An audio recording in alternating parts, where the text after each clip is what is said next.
Hello, welcome to another one of our book events. I'm Ben from our Bookshop in Tring. It is World Book Day, and this is show. Yay! This is show 2 of our three shows that we're doing today. I say shows. I'm calling them shows. Is that right terminology? I feel like that might be piling on the pressure a bit, but we'll try and make it a show. I'm sure it's a show at the other end. I'm sure you're putting on a show. So I'm a bit sad that I can't see everyone who might. Some of you might be in costume, or people in costume. Possibly. Oh, please! But I can't see them. Type in what costumes everyone's wearing. But some of them, I was in Dundale the other day, and they were just describing some of the costumes they're going to be wearing, which was incredible. But listen, can I just introduce the wonderful Polly Faber? Faber from. Are you granddaughter of Faber and Faber? Well, we might discuss that a little bit, but yes, I am. Okay, I won't intervene. And Polly has written The Book Cat. This wonderful book, and which is just out in paperback, which we're selling a special deal as part of today, actually. And so they all come signed. So we've got a rather beautiful sticker signed by you and Clara Valiamy, who is the illustrator. And how good are her illustrations? That's beautiful. So good. I'm sorry she's not with us as well today, but yeah, we will be talking about her illustrations. Hello, everyone. Yes. Shall I start now? Well, let me just I'm going to say one thing. There's no interactivity on this other than I want questions from you all. So definitely teachers, assistants, get one of you get on the keyboard, so I can see you already are, and get your questions from all the students. Use the Q&A function if you can, and then at a suitable time in about 20 odd minutes, I will be putting all those questions to Polly. So without further ado, can I hand you over to the wonderful Polly Faber? Hello, everybody. Yes, you can. I'm already getting very excited by the chat, which I'm not used to, but so I'm seeing some people are dressed up as words today, and we've had some Winnie the Poohs, and I just wish I hope that perhaps you could send me a photo or something afterwards so I can see who I was talking to, because at the moment I'm just talking to my screen, but it's lovely that I'm there with you. It works. It works. My name's Polly Faber, and I am the author of the Book Cat. Now I'm going to ask you all, and you're going to yell out, and I'm not going to hear the answer, but I know that you're going to get the answer right. What does an author do? That's right. I write the words for the book. So I wrote the words for the Book Cat, and you'll see the other name here is Clara Valiamy. And Clara Valiamy is the illustrator of the Book Cat. And what does the illustrator do? That's right, they draw the pictures. Draw the pictures. I, as I might show you later, am not that good at pictures, but I bet some of you are really good at pictures, and some of you are really good at words, and some of you, perhaps quite a lot of you, probably can do both when you're doing stories, and that's really clever. But I just do the words. I'm the author. So I'm going to tell you a bit about the Book Cat, which is books come in different categories, don't they? So some books are storybooks, which are just completely made up, and maybe crazy things can happen, like unicorns can go into space, or turnips can talk. And I've written some of those completely made up fiction storybooks, like Mango and Bang Bang and Pony on the 12th Floor, where really I just invented everything entirely in my head. And it's quite fun to be able to do that. And some people prefer, and some people like books which are not so made up, which are really fact books, which tell you real stuff about things that are really in the world. And I've written a few of those. This is a sneak peek, because you can't buy this in the shops yet, but this is one that's coming out later, which is all about transport and vehicles, and tells you real things about vehicles and how things get around the world. Nice, like that. Yeah, I love a container ship. But the Book Cat, something slightly in between, because it's sort of partly made up in my head, but I kind of like to think that everything that happens in the Book Cat could be true, and certainly a lot of the things that happen in the Book Cat are definitely true. So I don't think it's too much of a stretch to think that it could all be true, even though I can't positively know that for sure. So what I thought I would start by doing is reading you a little bit of the Book Cat, and then I'd explain to you what I mean about it being true, a really true story, because I'm not going to actually read you right from the beginning of the book. So as I told you, it's the story of Morgan, who is a stray black cat who lives on the streets of London. And the book begins with him being born as a kitten, just as the war is beginning. So he's born safely underground, and we'll talk about that a little bit. But I'm going to read you a bit, sort of a little, when he's a little bit more grown up, when he's now a sort of 2-year-old cat, and he's a bit hungry, and he lives on the streets, and he's looking for nice things to eat. And he comes across, in a square in London called Russell Square, a warfare happening. So a bit like your school summer fete, if you have one of those, lots of people with stalls trying to raise money to help the soldiers and people who've been affected by the war. So that's what he's come across. The fair was being held in Russell Square, streets of tall houses, elegant office buildings, and grand hotels bordering a park shaded by trees. I'll show you that again later. That's lovely. Where soldiers courted their sweethearts and office workers relaxed. In this space, stalls had been set up for a carnival to raise money for the war effort. It was a warm Saturday in June, and despite the worry of the war, there was a party atmosphere. Morgan's keen nose twitched. He was sure he could smell an opportunity. The scrawny young cat weaved unnoticed through the crowd of people.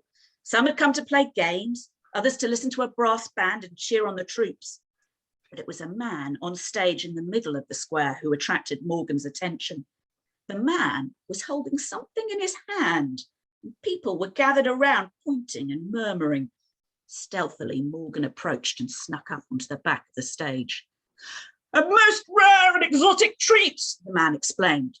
"Imagine introducing your children to their first ever taste of this fabulous banana."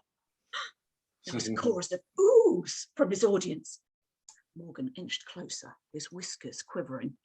"It is my privilege to auction off this much sought after item today, ladies and gentlemen," the man continued. "When will we see its like again? Are your mouths watering? Deep in your pockets. Who will start me off at 3 shillings? A banana? It didn't look like much, so small and greenish. But Morgan knew looks could be deceptive when it came to food. A tin of corned beef didn't look like much before it was opened. He crept closer. He was practically underneath the man. £5, sir, I say that is a handsome offer. What do we say, ladies and gentlemen? Any advance on £5 to aid our brave boys and girls overseas?" The auctioneer waved the banana again. "1 banana at £5. Going once, going twice, going..." With a daring he hoped Maeve would have been proud of, Morgan clawed straight up the man's trouser leg, pounced, grabbing the banana. "What? Ouch! I say, hey, stop that cat!" yelled the man. "Stop, thief!" But Morgan was too fast. Holding his prize in his mouth, he set off through the legs of the crowd, dodging grabbing hands, jumping under and over the brass band, running across the knees of the tuba player. He bounded straight up a tree. There was no time to stop and eat. The crowd were up for the chase. An off-duty soldier began climbing up on his comrade's shoulders at the foot of the tree. They were laughing, but Morgan didn't doubt their intentions. He edged along a branch which overhung the road. As the number 19 bus came past, he shut his eyes and, still gripping the banana, jumped, landing on the roof with a thump. There he is. The noise immediately alerted the conductor. She pulled on her cord to stop the bus. A couple of the soldiers were now out in front, pointing and laughing. "Stop him! Grab that cat!" Morgan raced across the roof, slid down the window screen, off the bonnet and dropped to the ground, darted round the corner, and passing a grand white doorway, saw a drain pipe leading up to a low roof with more pipe work and upper stories above it. The crowd were nearly upon him, but he was a practiced roof topper, so he leaped up and kept climbing. Higher and higher he climbed, until the rumble of his tummy became louder than the soldiers' shouts below. Only when he was at the very top did he finally stop to draw breath and investigate his dinner. It took Morgan some time and all his claws to work out how to open the banana. He took a large bite and spat it straight out. What was that? His yowl of disappointment could have been heard as far as St. Paul's Cathedral. All that effort for a piece of fruit. So I'll leave it there with poor Morgan having secured his dinner, discovering that it really wasn't something that he wanted to eat. But it may turn out that the building that he has landed on top of is going to be quite a new home for him, and contain a dinner that he's going to enjoy rather more than he enjoyed that bit of banana.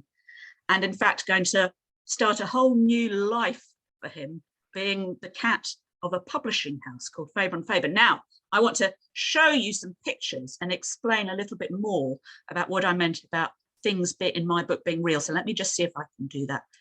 And here we go.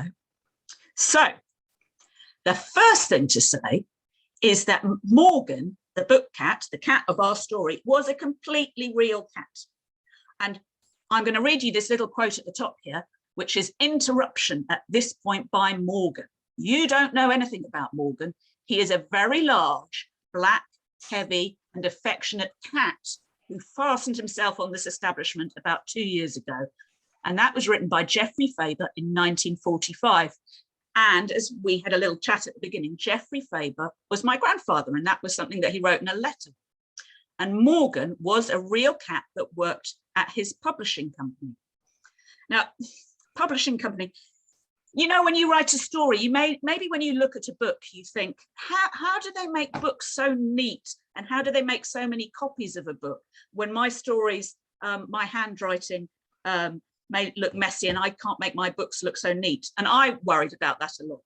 But actually, as an author and an illustrator, you don't have to make a book look neat. You don't have to make your words look neat.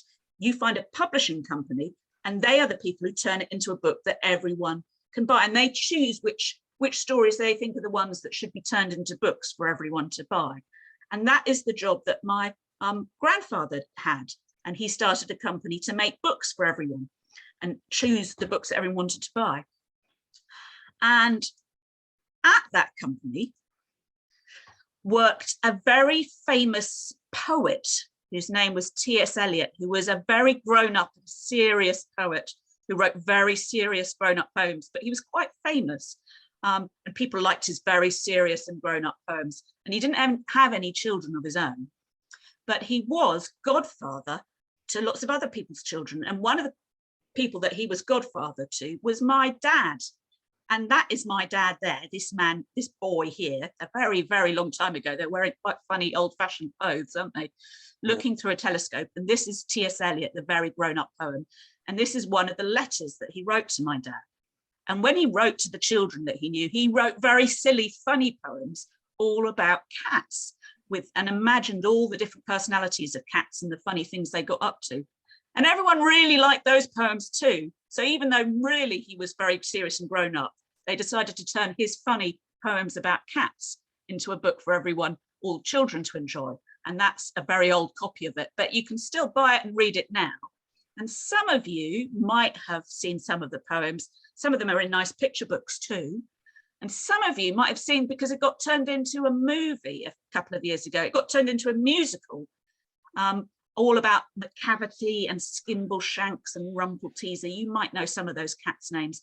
It's a slightly strange movie where lots of people dressed up as cats sing and dance, but the songs in it are really good. I think the music is really good and the poems are really good. Anyway, T.S. Eliot made up lots of poems about cats, but he also wrote a poem about Morgan the cat a bit later than all the other cats. But Morgan was the only real cat he wrote a poem about. So I'm not the first writer to tell Morgan's story, because Morgan used to keep the grown-up poet company during the nights of the war, when they had to stay up late and keep watch on the roof and check that no bombs were coming and that it was going to be a nice, quiet, safe night for everybody. So I think they were quite good friends. Because that's the second thing that is real about my story, was that there really was a war between 1939 and 1945 that affected London. And unfortunately, a lot of London was bombed at the time. It was called the Blitz. Some of you I know will maybe have talked about it at school, and some of you won't at all, and that's fine. But it's probably something you will talk about at school at some point before you leave school. So obviously, if people living in London during the Blitz wanted to keep safe, what they did was go and find shelter when the bombers came, and lots of them came and took shelter in the underground stations.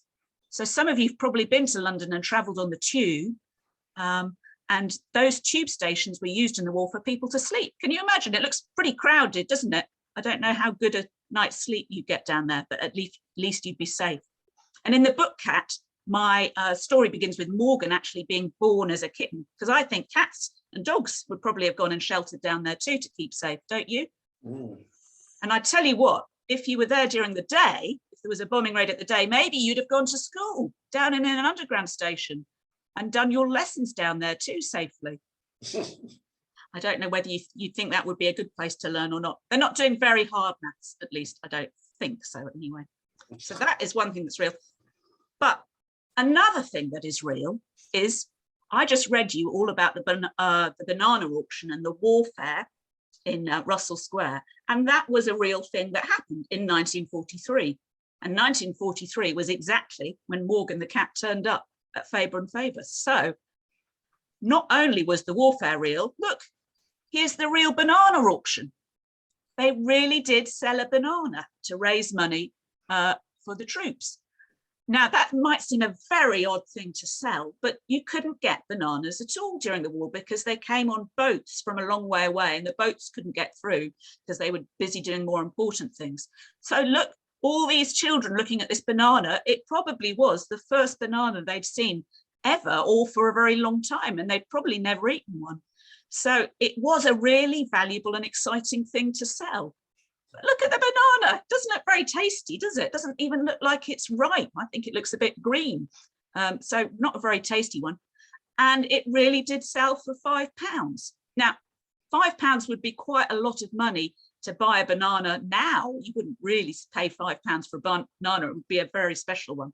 But then it was about the same as £250. So it's a banana that costs about the same as a PlayStation or something like that. You know, it's a lot of money to spend on a banana. So you can see why Morgan would have thought that it was something very, very delicious and valuable, and then decided to steal it.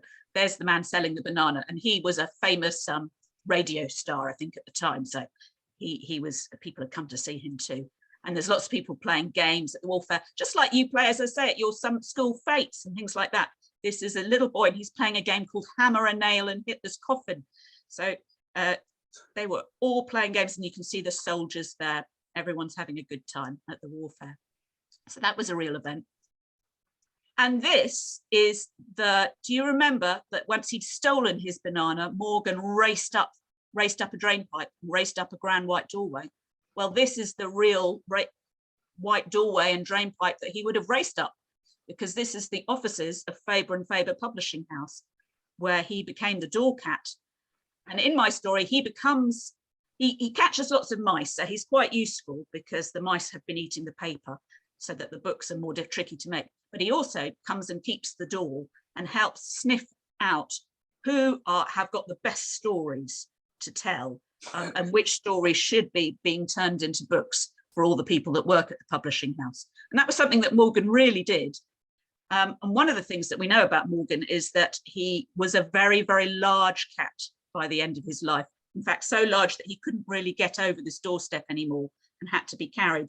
So I do think that probably all the authors that came to see him who wanted Morgan to get into Morgan's good books probably bought him something rather delicious to eat.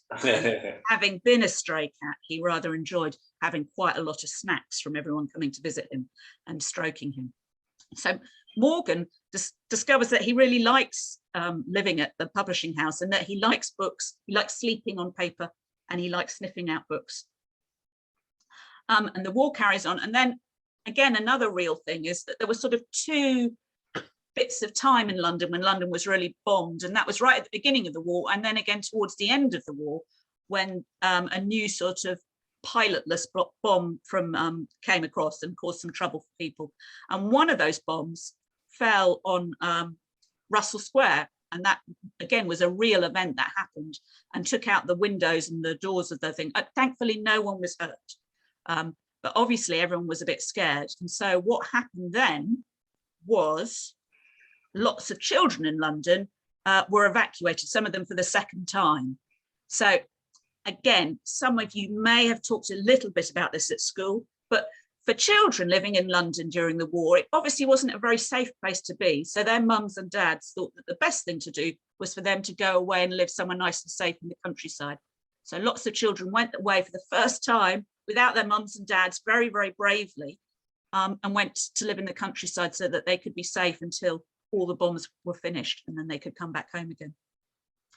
And in my story, Morgan thinks that it's not fair that it's just human children that gets to be safe, and maybe kittens should be safe as well. So he wants to look after all the kittens and make sure that they're safe and that they don't get hurt by the bombing going on. And so he takes them in and he starts training them up, and he works out that he likes being among authors so much that perhaps kittens would be very good at being with authors too and helping them make their stories. And you can see that he takes the kittens in and they have to find lots of hiding places, and they get up to a lot of mischief. I don't know if any of you have cats or kittens, but they can get up to a lot of mischief. Hanging off curtains. In the pocket. Yeah, I was going to say, can anyone spot where this kitten is hiding as they go off to be evacuated by an author who's distracted? And you can see Morgan keeping an eye out that they get away safe. So he does a very important job helping save kittens, Morgan, in the story. Now, he trains them all up to be book cats because, and what is a book cat? Well, that is something that I know an awful lot about, because here are my book cats. I was wondering whether they might actually in person be in the room with us today, but they are not. I think because it was so rainy yesterday, I think they've gone out today because they couldn't get out much yesterday. So they're out causing trouble outside. But let me introduce you to them. This one is Babs snuggling the book, and that is Babs as drawn by Clara, chasing my mouse. And this one is Alan.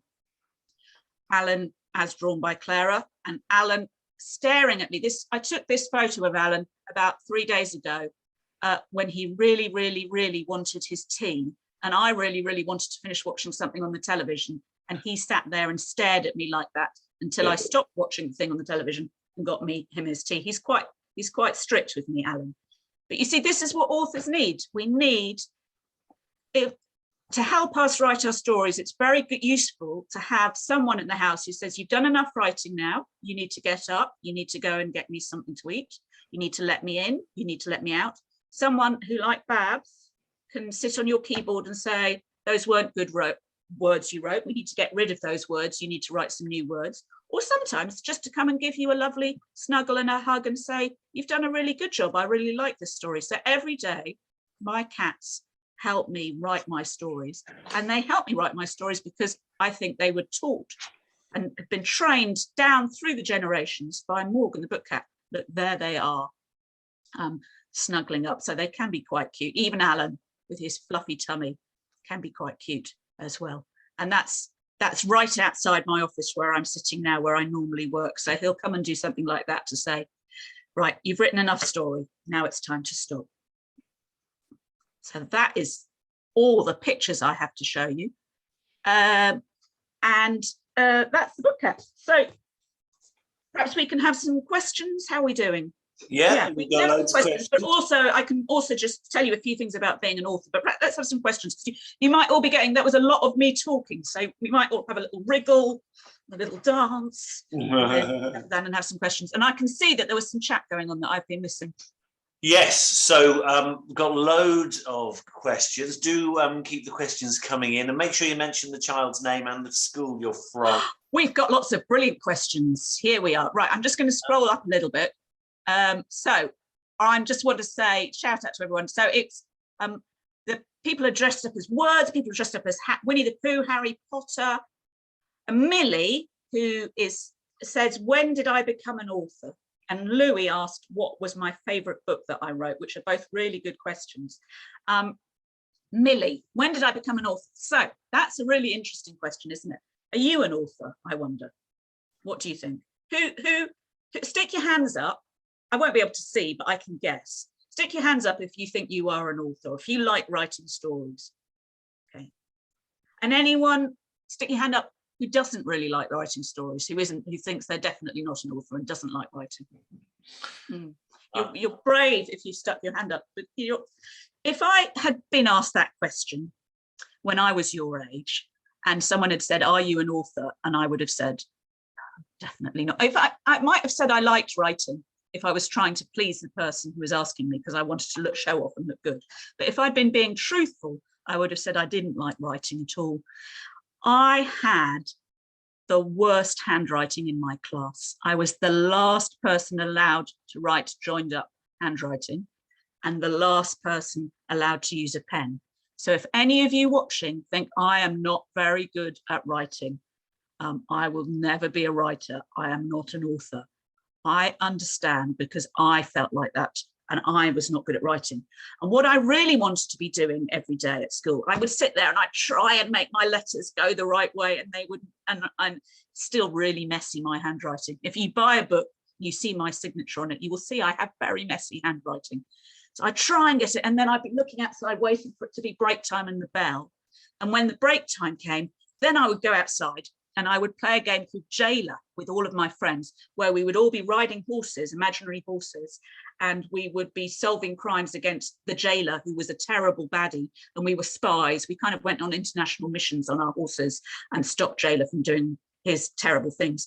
And every day we would play a new installment. We would make up the next bit of the adventure, and we would play out the adventure that happened every day, and we couldn't wait to do the next bit.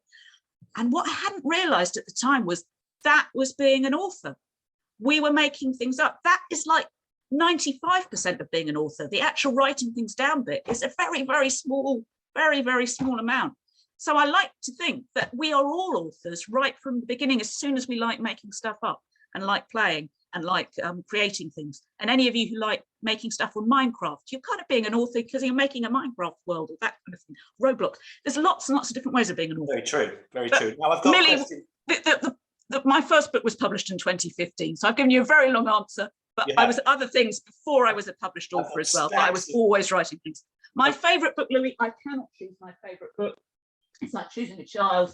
This is a very personal book because it's got my granddad in it, and that's quite nice, isn't it? Which is unusual. I love the fact that I can't draw pictures. And every time I write a book, some new illustrator will come and draw beautiful pictures, and I get to see the beautiful pictures that they've drawn. And maybe if some of you are better at drawing pictures and some of you are better at writing words, you could club together and make a story together, because I think stories are even better when we make them with other people as well. I've got about 20 or 30 questions. Okay, all right. So maybe I should. I'll ask them then, and you. Okay. So Nikki from Waterside Primary asked, what made you want to be an author?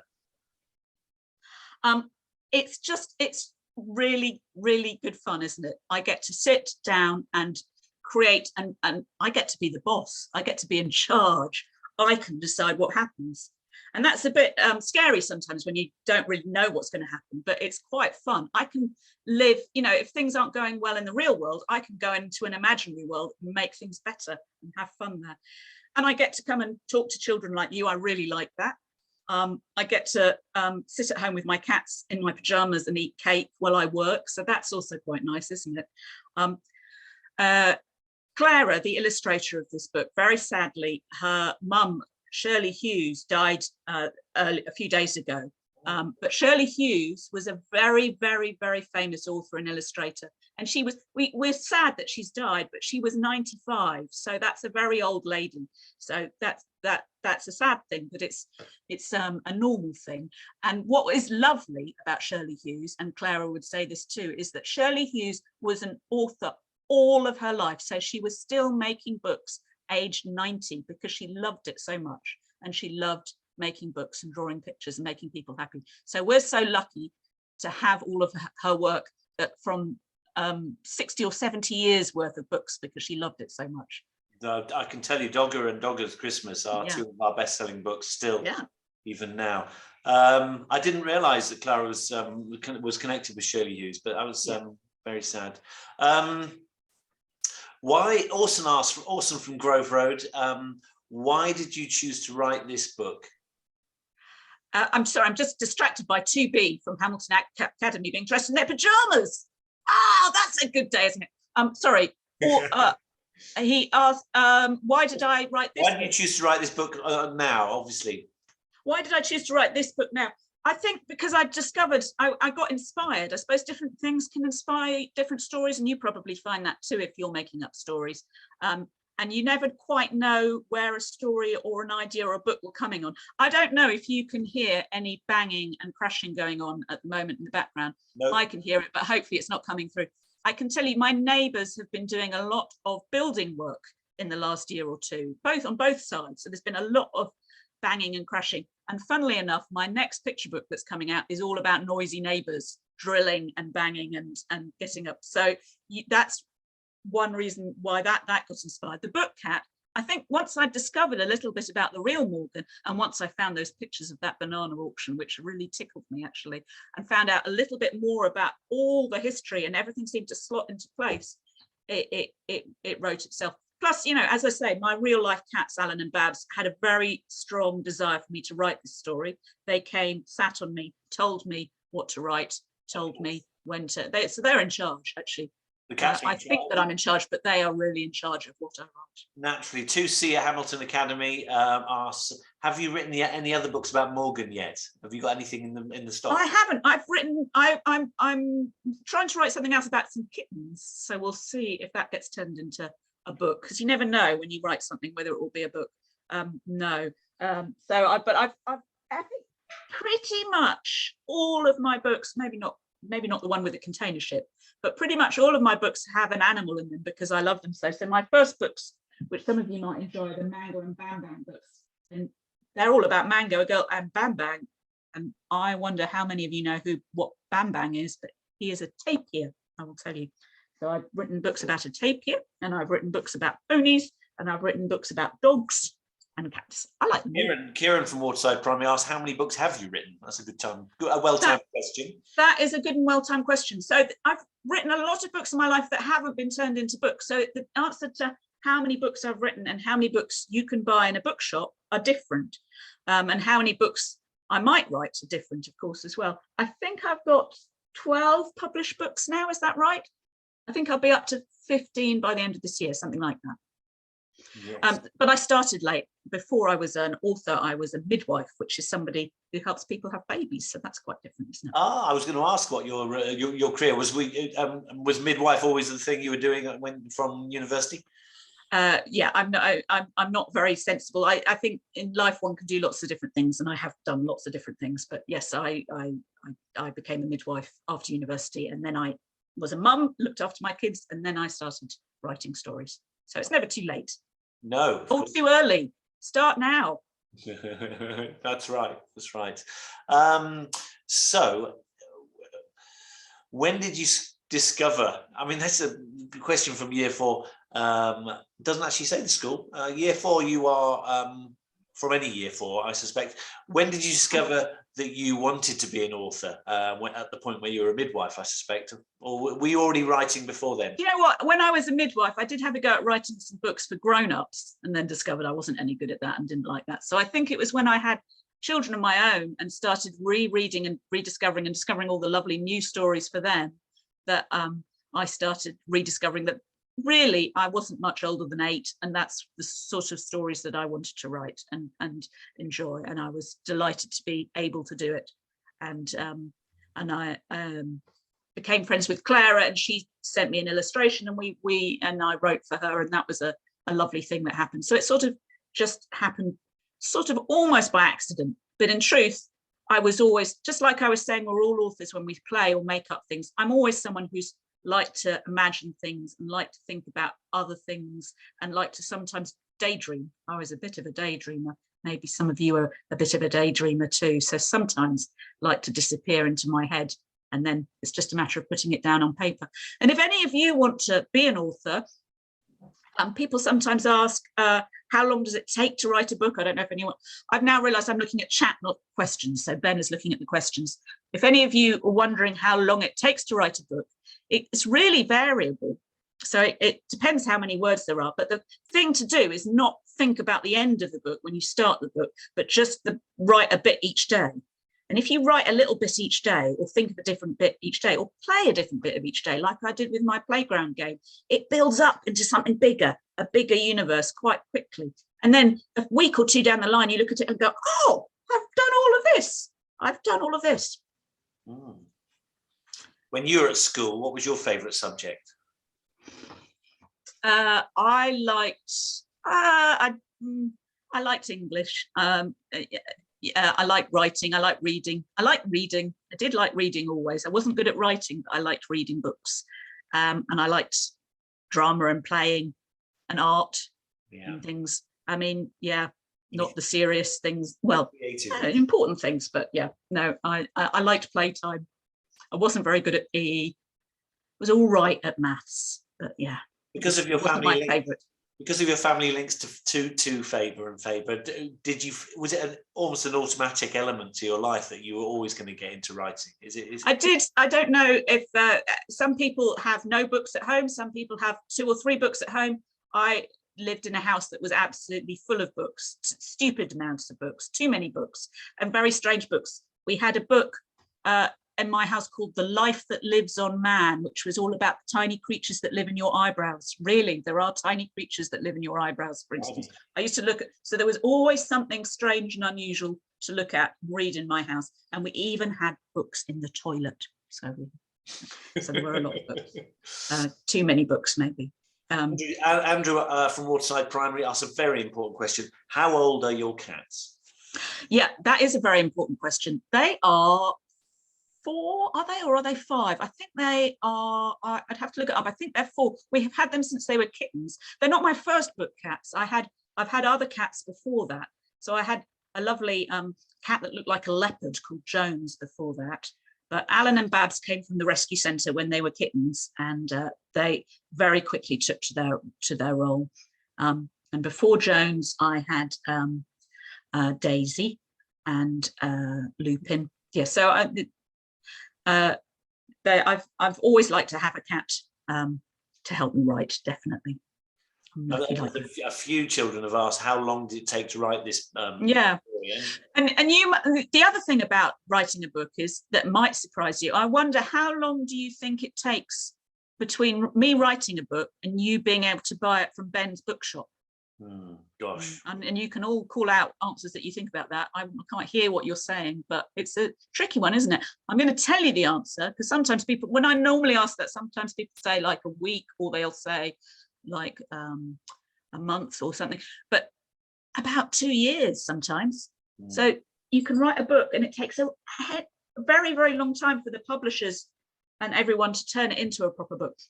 And the other thing I want to say is, I don't know, if you make up stories or do work at school and you write it and you do it and it's coming out of your head brilliantly and you're really pleased with it, when you finished it, you go, oh, I've done this job right, I'm going out to play now, I've done a really good job on my story.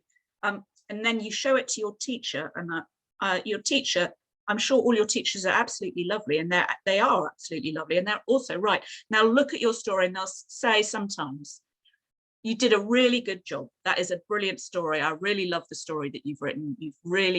It's a really exciting story. And then they might say, but I think it could be even better. Sometimes your teachers say that. Sometimes you have to go and maybe think of a different ending, or maybe you add new and more exciting words they want you to add in, or maybe you need to spell things a little bit differently, or add a few more full stops. And they just want, so that the next story you write can be even better, or maybe you make that story, you develop that story and make it even better. And you think, and sometimes when someone says that to you, you can feel a bit cross and think, I really have done my best work. I've finished with that one now. But then you go back and you have another go, and annoyingly, they're right, because it is even better once you do it again and once you make it even better. And authors like me have people that make us do that too, called editors. And whenever I write a new story, my editor will look at it and say, oh, I really like this story, Polly, it's a great story, but I think it could be even better. And then I have to rewrite it a few times to get it perfect before it can be an actual book, and that can take some time. Editing process can take so long sometimes. Let me jump in with Eliza. Asked a very good question for someone in Form 1 at Grove Road. What type of books do you write? What genre? And I see that in the chat. Well done, Eliza. We like the word genre. Which is your favourite genre to write in? I really like, so some people like really kind of crazy fantasy stuff. What I find in the most enjoyable is the magic that's sort of embedded in reality. So where something is a normal day, but then just something slightly more exciting happens. So I suppose not complete fantasy adventure, but kind of a real life with a bit of imagination and a bit more excitement. So I mean, it's fiction, but so something like my Mango and Bang Bang books, it's set in a real life world. Mango is a real life girl, and then she meets a tapir, and the tapir can talk. So that's a sort of slightly different take on things. The book cat. Listen, as I say, there's a lot of reality in Book Cat, but maybe the training and evacuation of kittens might be a little bit extra, but it might not be. I don't know, because I like to think that we don't know everything about the world. And I also really like writing non-fiction books, but again, I like to just give them a little bit of a story, because I like a bit of a story. I think everything does have a bit of a story. Yeah. So even if I'm writing non-fiction books, they might have a little bit of a story in it, but it will be a truthful story. There won't be any talking tables in it. So this is, this is historical fiction, you would say, wouldn't you? Historical fiction, I think. Yeah, I'm not very good on my genre labels, but I think that's where we would most definitely historical fiction. Historical fiction, which is that's actually quite a rarity for sort of young children's books. But listen, can I draw us to a close? It's been wonderful to host you. Thank you so much to Polly. I'm going to really enjoy now reading your questions and chat properly, which I haven't been able to do. But thank you for having me. And it's lovely to see you. And if you want to send me follow-up questions or send me a picture of yourself in costume or just wave back at me, then please do so, because I'd love to see you. And I know Ben has lots of copies of the Book Cat to sell if anyone would like to read the whole story and see. There are 170 pictures of cats and kittens in it, I think Clara told me once. Wow. She drew there's a lot of kittens. If you like kittens, there are a lot of kittens in this book. Not just kittens, there's the dinner as well. So and there's their dinner, because you've got to feed them, as Alan and Bab will tell you. The books are available from our bookshop. The links to get the books have been circulated to all your parents. So and I know that quite many of them have been ordering books. So that's absolutely fantastic. Once again, thank you to all the schools who've joined in this session. In 15 minutes, I'm starting with Derek Landy, so we must nip off. Polly, thank you for your time. No problem. Have a lovely day, everyone. Enjoy your World Book Day. Thank so you, lovely guys. to have your company. Bye-bye. Bye-bye.